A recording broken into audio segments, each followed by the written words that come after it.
The translation came back wrong 3 times before the Veth linguist accepted it as accurate, not because the words were complex. The words were simple. It was a single phrase, repeated across 17 different human communication channels in the hours before the sovereign fleet's arrival, broadcast on frequencies ranging from military bands to what human records classified as civilian emergency alert systems.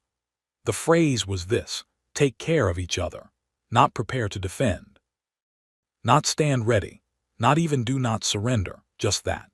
7 syllables repeated across a species on the eve of the largest military seizure operation the Veth sovereignty had conducted in 400 years. And what they were saying to each other in their final unencrypted hours was take care of each other. Fleet Commander Oravel stared at the translation for a long time. Then she ordered the operation to proceed. She would spend the next 11 months trying to understand what she had missed in that moment, what that phrase actually meant, why humans, facing the complete confiscation of every weapon system, every military installation, every defensive platform they possessed, had chosen those words and not others. By the time she understood, it was already too late to matter. The Veth sovereignty had not come to destroy humanity. That distinction mattered to them, and they would repeat it often in the weeks that followed in formal addresses to the human government, in transmissions to neutral observer species, in the internal communications that would later be recovered and translated by people who were no longer afraid of what they found there. We did not come to destroy them. We came to make them safe. Safe, in Veth political language, meant something very specific. It meant disarmed. It meant controlled. It meant stripped of the capacity to threaten the established order of a galaxy that had been watching humanity's weapons development programs with increasing collective alarm. The numbers were not in dispute. In 60 years of spaceflight, humans had built more warship tonnage than any species had accumulated in their first 3 centuries of interstellar presence. They had developed energy weapon systems that theoretical Veth physicists had classified as generationally premature. Technology, a civilization should not possess this early, before the psychological and political maturity to use it responsibly had developed. They had done all of this while simultaneously engaging in 7 active regional conflicts among themselves, which, to the Veth and every other species observing, was not a sign of a people who could be trusted with what they were building. Fleet Commander Oravel had made the case to the Sovereignty Council herself. They are not evil, she had argued. They are young, and they are building things they do not yet understand how to restrain themselves from using. The kindest thing we can do, the only safe thing, is to take those things away before the inevitable happens. The Council had agreed. 47 ships, the largest peacetime seizure fleet ever assembled. Enough force to make resistance functionally impossible, humane enough to make it unnecessary. What Oravel had not understood, what none of them had understood, was that they had already made their first catastrophic error before a single Veth soldier set foot on a human installation. They had assumed humanity's weapons were in the weapons.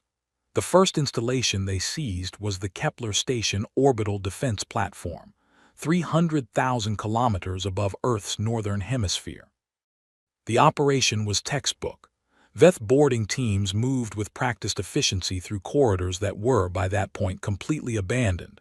The human crew had complied with the pre-arrival evacuation order without incident, filing out in orderly groups with their personal effects, most of them quiet, some of them crying, none of them resisting. Senior Acquisitions Officer Dren Ka had expected defiance. He'd been trained for it. He found, instead, an empty station and a handwritten note taped to the main operations console. He photographed it before touching anything. Protocol. The translation came back within the hour. The coffee machine on Deck 4 runs hot. The filter needs replacing every 3 days or it tastes like metal. We left enough supplies for 6 weeks. The stars are beautiful from the observation port on the east side around 300 station time. We hope whoever is here next gets to see them. Dren Ka read this 4 times. Then he sent it to Oravel with no additional commentary, because he did not have any commentary to add. She forwarded it to the Fleet Xenopsychology team. Their response took 2 days. It consisted of 3 full pages of analysis and concluded, tentatively, that this was either a gesture of psychological submission, an attempt to humanize the handover and reduce aggression, or possibly a form of passive cultural resistance, a quiet assertion of humanity even in defeat. What neither Dren Ka nor the xenopsychology team considered at that point was the third possibility, that the note was exactly what it appeared to be. In the first month, the VETH secured 43 military installations. The pattern was consistent across all of them. Human personnel evacuated cleanly, no resistance, compliance exceeding every projected model. There were personal effects left behind in some locations, photographs affixed to walls, small plants on windowsills, handmade items that the VETH cataloged carefully as potential intelligence material before eventually classifying them as culturally significant debris. At Installation 7, a weapons research facility in what humans call the Nevada Desert, a VETH technical team discovered something that temporarily halted the entire operation. "Commander," said the team lead, acquisitions specialist Vane Ra, transmitting from the facility's primary laboratory, "there's nothing here." Oravel's response was immediate. "Clarify. The facility is intact. The equipment is present. But the research, the data, the experimental records, the theoretical frameworks, it's all gone, not destroyed, gone. The storage systems are physically present and completely wiped. Whatever they were developing here, they took it with them." Silence on the channel for several seconds. "All of it. Everything that matters. What's left is the equivalent of an empty shell. We have the hardware. We have nothing that tells us how to use it, what it was for, or how far along the development was." This was the first mystery that the VETH could not explain with their existing models. The second followed 6 hours later, when intelligence analysis reported the same pattern across 11 other installations. Physical infrastructure intact, critical knowledge absent, removed with a precision and completeness that implied not a rushed evacuation but a carefully planned transfer. Humanity had been preparing for this. Not for days, not for weeks. How long? Oravel asked her intelligence chief, a methodical analyst named Sorental who rarely expressed uncertainty. Sorental was quiet for longer than Oravel had ever heard him be quiet before. "Based on what we're finding," he finally said, "I believe the preparation began approximately 8 years ago." "That's not possible. Our operation was classified. There was no way they could have." "They didn't know about our operation, Commander." Another pause. "They were preparing for someone's operation. They just didn't know yet whose." Oravel sat with that for a long moment. "They had been preparing for this before we decided to do it." The third mystery arrived the next morning, delivered not by an intelligence report, but by a single data point buried in the routine cataloging of human-civilian communications. It had been flagged by a low-level analyst, almost discarded, passed up the chain almost as an afterthought. In the 72 hours following the Sovereignty Fleet's arrival, human-civilian internet activity had not decreased. It had not shifted toward panic content, emergency broadcasts, or conflict-related searches. It had shifted almost entirely toward recipes, cooking tutorials, agricultural techniques, seed preservation guides, fermentation methods, home construction manuals, medical procedures using non-technological instruments. The most downloaded document in the 48 hours after the fleet's arrival was a 1,400-page text titled, "The Encyclopedia of Human Skills, What You Can Do with Your Hands." Sorental delivered this information in person. He was not a man who showed alarm in his face easily. His face, when he set the report on Oravel's desk, was doing something she didn't have a word for yet. "What does it mean?" she asked. "I don't know," he said. "But I know what it means when a species starts systematically downloading the knowledge required to rebuild civilization without technology." He set another report beside the first one. "What I can't determine is whether they're doing it because they expect us to destroy their technology, which we have no intention of doing, or for some other reason we haven't identified yet." Oravel looked at the two reports side by side. "Empty weapons labs, survival manuals. Find the other reason," she said. The answer, or what they believed was the answer, came from a human who chose to speak to them voluntarily. Her name in human records was Dr. Yara Osai. She had been a director at one of the evacuated research facilities, not one of the weapons programs, but an adjacent academic institution whose relationship to the military-industrial complex was, according to her file, advisory. She had not been required to evacuate. She had chosen to remain. She walked into the VETH Administrative Processing Center in Geneva on the 31st day of the operation, identified herself by name and institutional affiliation, and asked to speak with whoever was in charge of the acquisition program. The request made its way to Aura Vel within the hour. They met in a small conference room.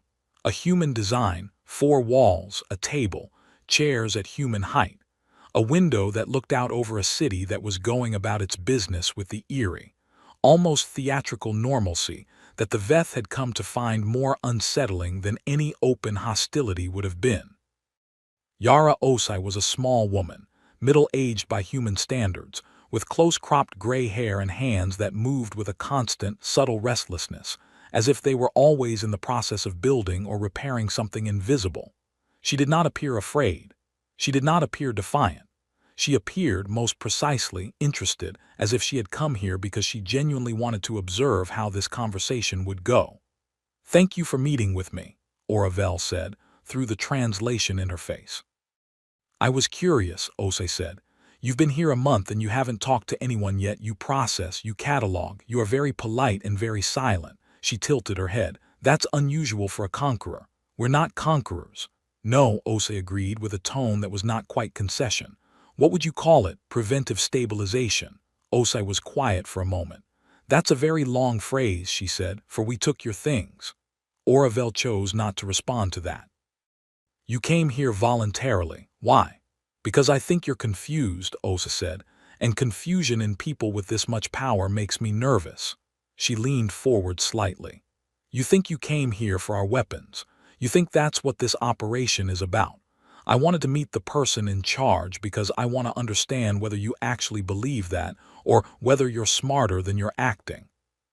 Aura Vel felt something she hadn't expected, the specific discomfort of being assessed by someone who appeared to find her insufficient. "What do you believe the operation is about?" "That depends," Osei said, "on which version of you I'm talking to. Are you the version that thinks you've taken something from us, or are you the version that's starting to suspect you haven't?" The room was very quiet. "Tell me what I've missed," Aura Vel said. Osei looked at her for a long time. Then she said simply, "Come back when you found the schools." She stood, thanked Aura Vel for her time with apparent sincerity, and walked out of the building into the Geneva afternoon. The VETH surveillance team tracking her reported that she stopped at a street vendor, purchased something described as a bread product with vegetables, and spent 20 minutes sitting on a bench watching pigeons. She did not appear to be in distress.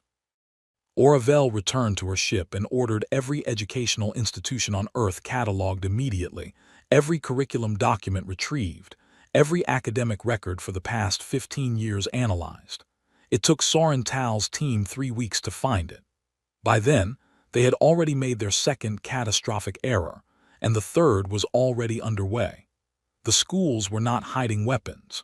What they were hiding was considerably harder to confiscate. For 14 years, and here was the timestamp that made Soren Tal's team go very quiet, because 14 years ago the sovereignty hadn't even begun preliminary discussions about the human problem, which meant humanity had anticipated a threat they couldn't have known existed yet. The human educational curriculum had been systematically restructured, not militarized, deepened. Physics programs that had previously required university-level study were now standard secondary education in 31 countries. Medical training that had previously taken a decade was being compressed and distributed in modular formats accessible to anyone with a basic communications device. Engineering, chemistry, materials science, xenobiology, theoretical mathematics, all of it pushed earlier, pushed broader, distributed more widely, made less dependent on specialized institutional access. The VETH had seized humanity's weapons platforms. They had seized the research facilities. They had seized the warships and the orbital defense networks and the weapons laboratories and the military command infrastructure. They had left behind a civilization in which, in the past 14 years, the number of humans with sufficient scientific literacy to begin rebuilding weapons-grade technology had increased by a factor of 17. They didn't hide the knowledge in the computers, Sorental said. He looked, for the first time Oravel could recall, genuinely shaken. They hid it in the people. Oravel stared at the analysis on her screen. Population distribution maps. Education statistics. Skill diffusion indices. A species that had spent 14 years quietly ensuring that what it knew could not be taken away because it no longer lived in buildings or servers or classified programs. It lived in 4 billion human minds. Can we? She started. No, Sorental said before she'd finished the question. We cannot confiscate a curriculum. We cannot seize an idea that's already distributed across billions of individuals. We would have to, he stopped. Say it. We would have to eliminate the people, and we are not going to do that. He said it flatly, not as a moral argument but as a statement of operational fact, which means everything we came here to accomplish was accomplished, Oravel said quietly, 14 years before we arrived. The room held that for a moment. They didn't just prepare for someone coming to take their weapons, she said. They prepared for someone taking their weapons and not being able to stop them from eventually rebuilding. Yes, and the weapons programs they let us take were the ones they had finished learning from, Sorental said. The ones where the knowledge had already been transferred. The research facilities weren't stripped because they were hiding active programs. They were stripped because the programs were complete. The work was done. They didn't need the facilities anymore. She stood and walked to the window of her command ship, looking out at a planet that was, by every visible metric, quietly going about its day. How long? She asked. If they started rebuilding tomorrow, how long before they're back to parity? Sorental pulled up a model he had clearly already built because he had known she would ask. The timeline populated itself on the display. She had expected decades. The model said 8 years. Potentially less, given the efficiency gains from distributed knowledge versus institutional programs. 8 years. And then humanity would be exactly where it had been, minus the vulnerability window that the sovereignty had just provided. 47 ships and 400 years of peacetime seizure precedent, and they had done nothing except give humanity a hard deadline and a clear illustration of exactly how much they needed to hurry. We made them faster, Oravel said. It wasn't a question. She went back to find Yara Osai. Osai was at the bench again, or a bench near the same location. It was difficult to be certain, and she had a book this time. A physical book paper which the Veth had catalogued as a human analog information storage format without recognizing that a physical book, unlike a server, could not be remotely accessed or wiped. Oravel sat down beside her without ceremony. You found the schools, Osai said, without looking up from her book. I found the schools, and I want to understand why, Oravel said, not how. I understand how. I want to understand the decision. 14 years ago, when your people couldn't have known we were coming, why did you start? Osai closed the book, looked at the pigeons. We didn't know you were coming, you're right about that, but we knew someone would. She was quiet for a moment. We've been a spacefaring species for 60 years. We had in that time developed enough weapons capability to make ourselves visible and dangerous to every established power in this region of the galaxy. We knew how that story ends. We've told that story to ourselves about ourselves throughout our entire history. She glanced at Oravel sideways. You weren't the first empire to show up at the border of a smaller civilization with overwhelming force and good intentions. We intended. I know what you intended. Osai's voice was neither harsh nor soft. So did they, every time. She looked back at the pigeons. The question we asked ourselves 14 years ago wasn't how do we stop them, it was how do we survive them and still be ourselves afterward, because you can survive having your weapons taken. You cannot survive having your ability to think taken. That's the one thing no one can take from you, as long as you've put it in enough places. Oravel sat with that for a long time. You're not angry, she said finally. It surprised her still. Across 6 weeks of operations, across 43 installations, across hundreds of human interactions, The absence of sustained rage was the thing that had consistently confused the Veth more than anything tactical. There had been tears, yes. There had been grief. Individual acts of protest, quiet and deliberate. But not the hot, consuming fury that the Veth strategic models had predicted, that their military planners had prepared for, that their peacekeeping protocols had been designed to absorb. "Oh, we're angry," Osei said. There was something in the way she said it that made the back of Oravel's neck prickle. "You should not confuse calm with not angry. Then why?" "Because anger spends you," Osei said simply. "And we couldn't afford to be spent. We had work to do." Oravel looked at the city. The people moving through it, buying food, talking, carrying children, building things, reading. 47 ships in orbit, and the city below looked like this, like work being done. "The broadcast," she said. "Before we arrived, every channel, take care of each other." "Yes." What did it mean? Osa smiled at the pigeons. Not a happy smile, the kind of smile that has traveled a long distance to arrive on a face. Exactly what it said. We were telling each other what the mission was. Not fight, not resist, not surrender. She paused. Take care of each other, keep the knowledge in the people, keep the people alive and together and building, keep doing what we were doing because everything else can be replaced. She turned to look at Oravel directly for the first time in the conversation, and her eyes held something that was not hatred and was not forgiveness and was not surrender. It was something much harder to categorize. "You took the weapons," she said. "You left the weapon makers. You took the research facilities. You left the researchers. You took the warships. You left the people who built them." A beat. "What exactly did you think you'd accomplished?" The question hung in the Geneva air.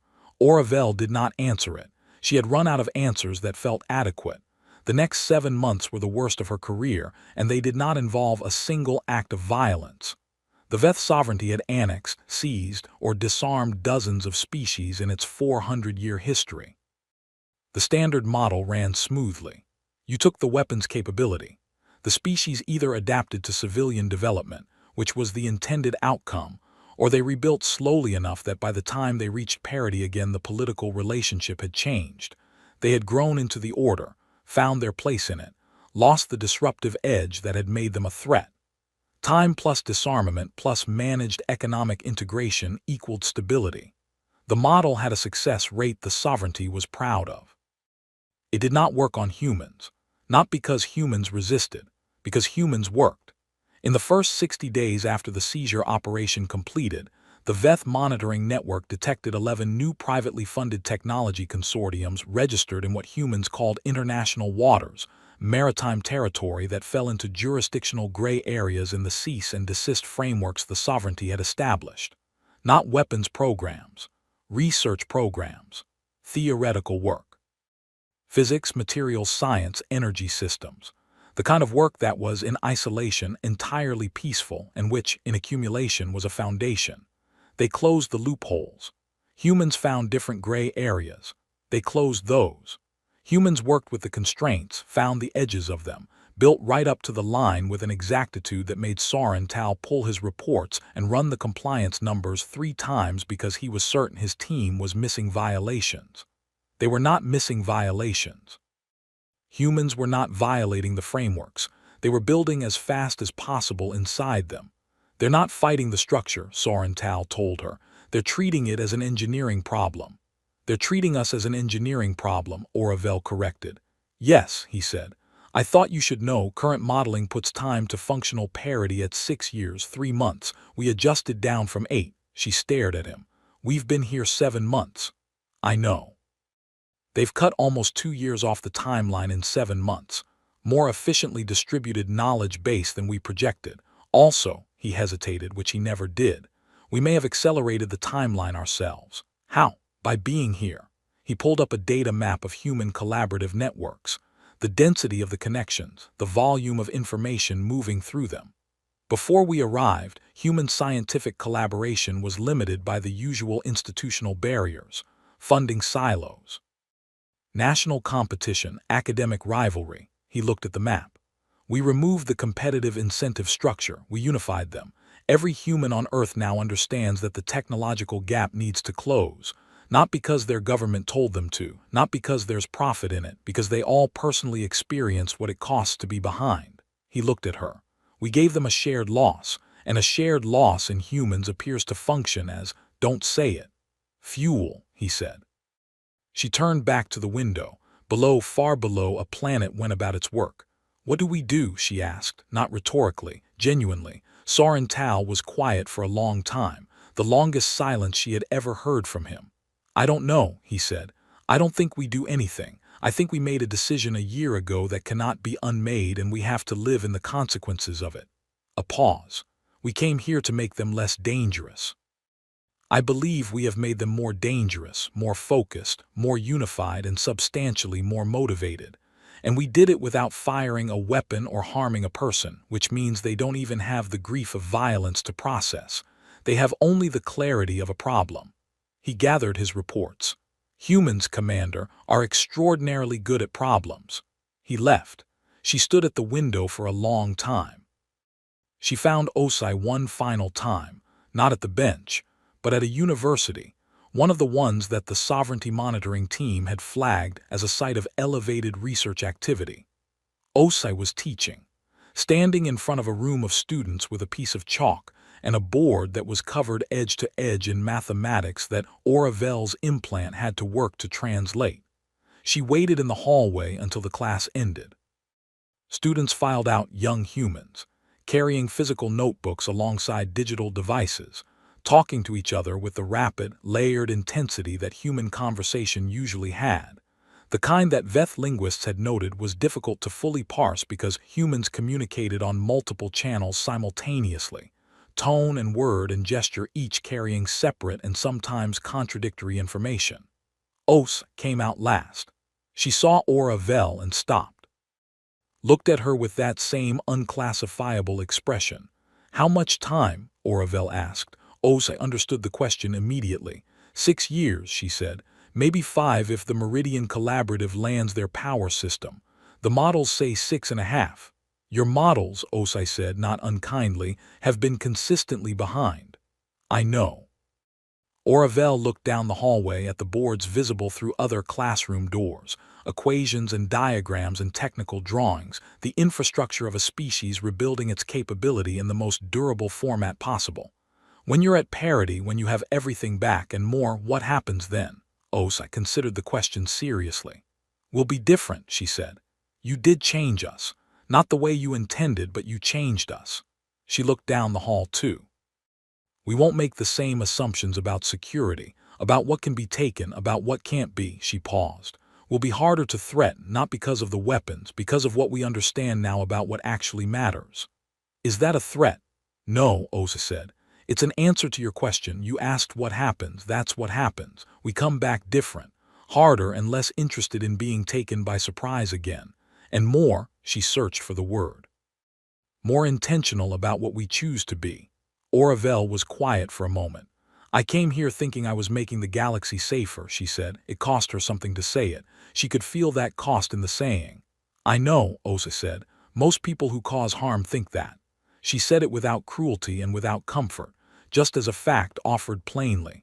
The ones who mean to cause it are actually less dangerous. They set limits on themselves eventually. The ones who genuinely believe they're helping, she stopped.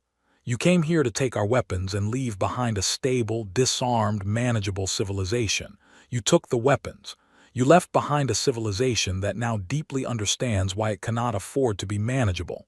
She tilted her head slightly. Thank you, in a sense. We needed to learn that. We just wish we hadn't needed you to teach us. She went back into her classroom. Oravel stood in the hallway for a long time, listening to the sound of chalk on a board, equations building towards something the sovereignty had set in motion and could no longer stop, had never been able to stop, had perhaps never had a chance of stopping from the moment 14 years ago when some human, some group of humans, some shared realization, had looked at the galaxy around them and understood, with the particular, undeceived clarity of a species that had survived itself, that the only weapon no one could ever take was the one distributed through 4 billion minds, across classrooms and kitchens and workshops and workbenches, written not in classified servers but in the lived competence of ordinary people who had been trusted with something extraordinary. The chalk stopped. A student asked a question. And in the silence before Osa answered, Oravel finally understood what the phrase had meant, the one broadcast across 17 frequencies on the eve of the most comprehensive military seizure in Veth history. Not a surrender, not a resistance, not even a defiance. A mission statement: take care of each other, keep the knowledge in the people, keep the people whole and working and together. Because everything else can be taken, and everything else can be rebuilt, and the only thing you cannot rebuild from scratch is the human that carries it. So carry each other, protect each other, teach each other, because the weapon isn't the ship and it isn't the warhead and it was never the orbital platform or the research facility or the classified program. It was always the person. It was always the people. The Veth Sovereignty filed its operation report 11 months after arrival. The report classified the mission as a partial success with ongoing monitoring requirements, the most careful language available for we don't fully understand what we did. Fleet Commander Oravel submitted a supplemental analysis marked for the highest classification available, restricted to the Council, and no further. The analysis contained one paragraph that the Council read 3 times before anyone spoke. We came to take humanity's arsenal. We did not understand that humanity's arsenal was humanity. Every individual, educated and interconnected and refusing, even in defeat, to stop teaching each other. We removed the hardware. The software was already in the population. We cannot remove it without removing the population, which we will not do and should not do, and which would, in any case, only prove their philosophy correct. The honest conclusion of this analysis is that we did not disarm humanity. We demonstrated to humanity, at considerable cost to our own strategic position, precisely why disarmament of this kind cannot work on a species that has already distributed itself into its own knowledge base. They were more prepared for us than we were for them, and they were more prepared for us than they could have known to be, because they had prepared not for us specifically, but for the inevitability of something like us. We have not made them less dangerous. We have given them exactly the evidence they needed to ensure they never need to fear us again. The Council sat with that in silence. Below, on a blue planet, a woman put down her chalk and answered a student's question about energy systems, and the student wrote it down in a physical notebook, and the notebook went into a bag, and the bag went home on a bus through a city that was working, quietly and without ceasing, and no one on that bus looked afraid. They looked like people who knew something. Like people who had already figured out the thing that their visitors, for all their ships and all their centuries and all their best intentions, were only now beginning to understand. That you cannot disarm a species that has made the decision to carry its weapons inside itself. That you cannot take from people what people are. That the Veth Sovereignty had arrived to seize humanity's arsenal, and humanity had stood at the window and watched them take the ships and the stations and the guns and the programs, and had felt the loss of all of it, genuinely and deeply, and had then turned back to the room, to the classroom, to the kitchen table, to the workshop, to the neighbor, to the child, and said, "Now, where were we?" and kept going.